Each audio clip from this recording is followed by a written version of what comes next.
and welcome to Oweleke TV News. I am Antonia Nwokolo. The news headlines. 16 governors endorse state police. Delta governor sends warning to traditional rulers against hiding killers of 17 soldiers. On the foreign scene, Trump may reap billions in Truth Social stock market measure. And in sports, Ghana crowned African Games queens after comeback win over Nigeria.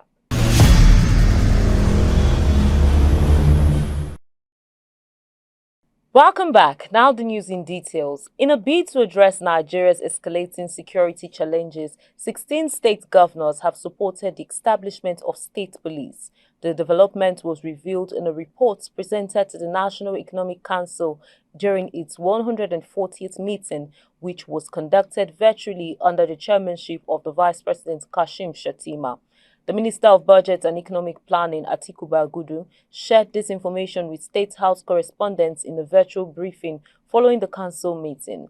While 20 state governors and the Federal Capital Territory Administrator have yet to submit their positions, the governors in favor also advocated for a comprehensive review of the Nigerian Constitution to possibly facilitate this change.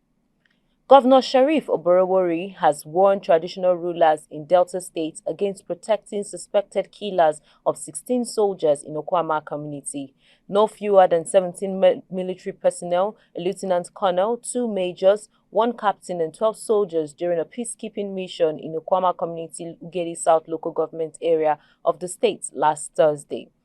Describing the incident as a rude shock, Governor Oborowori urged traditional rulers to cooperate in the investigations while addressing traditional rulers on the unfortunate incident at the State Traditional Rulers Council Secretariat in Asaba.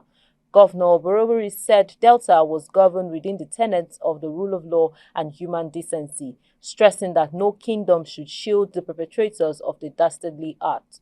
The governor said President Tinubu and the military authorities have assured him that innocent citizens in the state would not be victimized. The Minister of Defense, Mohammed Abubakar, has assured Nigerians that the abducted pupils of Kuriga Secondary and Primary Schools in Chinkun local government area of Kaduna State will soon be rescued.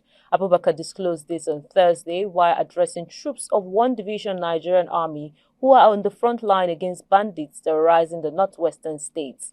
The minister said he was in the states to encourage the military to battle terrorism across the northwest zone, being their area of responsibility.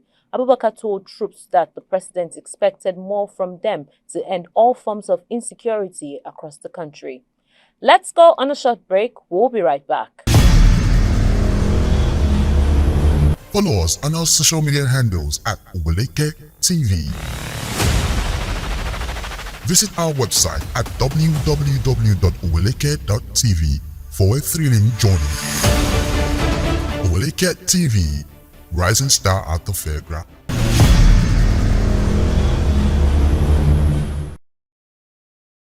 Welcome back. A former governor of Kaduna State, Nasir El-Rufai, has refuted rumors of his planned defection of the All Progressives Congress to the Social Democratic Party. The former minister of the Federal Capital Territory made an unexpected appearance at the SDP National Secretariat in Abuja on Wednesday. The national chairman of the SDP, Shehu Musa Gabam, and other chieftains of the party received the former Kaduna governor. In a statement on Thursday issued by his spokesman, Muyiwa Adekeye, El-Rufai said he only visited the SDP headquarters to return a visit to the party's chairman. The former minister said Gabam was among his friends who took part in the break of the Ramadan fast at his house in Abuja on Tuesday. El-Rufai said he is known for being open and forthright, adding that his political decisions would not be subjected to speculations. Mohammed Sanusi, a former emir of Kano, has talked about some of the problems of Nigeria. He stated that Nigeria is the only country he knows where the people elect the president before knowing if he knows what he is doing or whether he understands what the job is. Sanusi added that the concluded general elections had further dangerously divided Nigeria along ethnic and religious lines. The former emir and former governor of the Central Bank of Nigeria, Sanusi, spoke at the third leadership colloquium in honor of the senior pastor of Trinity House, Lagos, Itwa Igodalo, who turned 62 on Tuesday. He noted that Nigeria's economy was in doldrums. According to him, beyond defining the kind of leaders the country needs, it also needs to look critically at the process through which the leaders emerge. He said we need to have a system where one cannot just go to participate in party primaries without being exposed to public scrutiny. A bill for the amendment of the Universal Basic Education Commission (UBEC) Act to increase its funding from the consolidated revenue from 2% to 4% has passed the second reading in the House of Representatives. The chairman, House Committee on Basic Education and Services, Honorable Bako Useni, stated this during the committee oversight function at the Digital Resource Center. Built by UBEC in Abuja, Nigeria, the center was built for the training of teachers on digital education in Nigeria. Honorable Bako said the 10th Assembly saw the need to increase financial resources to the basic education subsector for set objectives to be further met. Hence, the amendment bill sponsored by Honorable Mokhtar Shagaya to increase revenue accruing to UBEC from 2% to 4%. Up next are stories on the foreign scene after the break. Follow us on our social media handles at Oweleke TV. Visit our website at www.oweleketv for a thrilling journey. Oweleke TV, rising star at the fairground.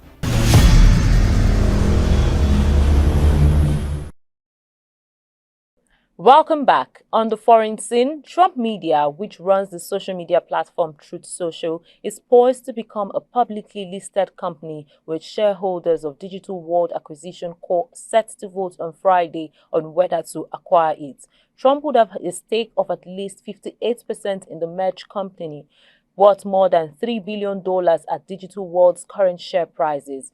Digital World, or DWAC, is known as a SPAC or a shell business created expressly to buy another firm and take it public. It's an astonishing potential for Trump in exchange for a business whose own auditor warned last year was at risk of failure. In entertainment, a Delta High Court in Efrun has granted an out-of-court settlement to Brown Hill Investment Company owned by Amaju Pinnick and David Adedeji Adeleke, popularly known as Davido. In a sitting during the week, Justice Michael Obi of High Court 3 Efrun expressed his appreciation to both parties for reaching a mutually agreeable settlement outside of court. Recall that Brown Hill Investment Company, owned by the former president of the NFF, filed a suit marked EHC 183-2023 before the court in October 2023.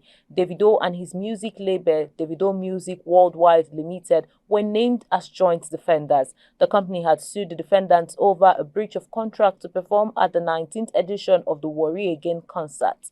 In the lawsuit, the appellant requested the court to award the defendants a total of 2 billion naira as compensatory damages for failing to fulfill the concert contract.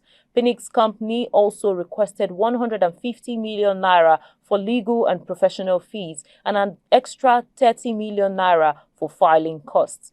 Following the court's decision, the defendants' counsel Oladayo Ogungbe mentioned after the legal proceedings that both sides had successfully considered an out-of-court settlement.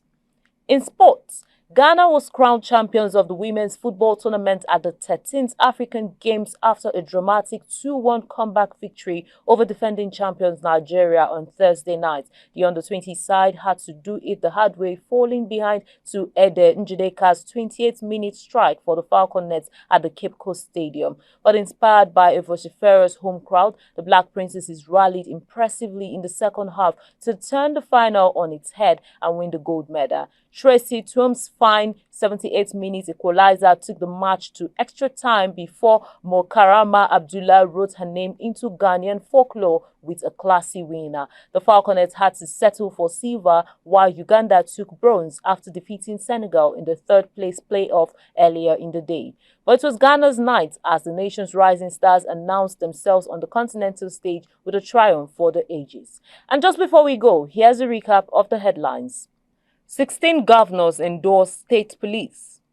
Delta governor sends warning to traditional rulers against hiding killers of 17 soldiers. On the foreign scene, Trump may reap billions in Truth Social stock market merger. And in sports, Ghana crowned African Games queens after comeback win over Nigeria. And that's the package on our news bulletin. Kindly follow us on all our social media platforms at Oweleketv. Visit our website at www.oweleketv. I am Antonia Nwokolo. Thank you for watching.